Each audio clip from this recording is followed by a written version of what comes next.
1 Corinthians 14:27-28 highlights two key things for us, okay? First, when tongues are shared publicly as a message, yes, interpretation is necessary. Second, with that said, Paul is also not banning prayer or banning tongues as prayer. He is redirecting it. See, this is where a lot of people misunderstand what he means by keep silent. He's not saying that a believer must cease praying altogether. He very clearly means in context that the person should not address the congregation through tongues without interpretation.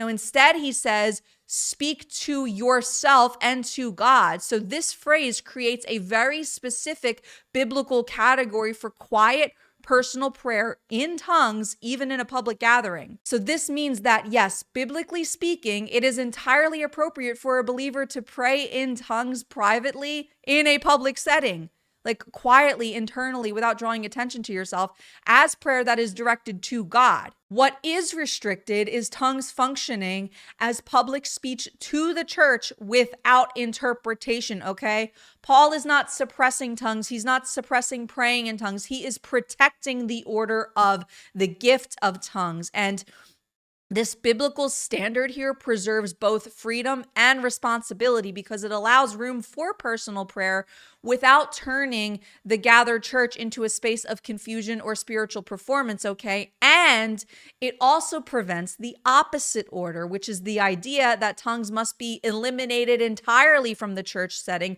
in order to maintain order. Okay, Paul doesn't do either of those things.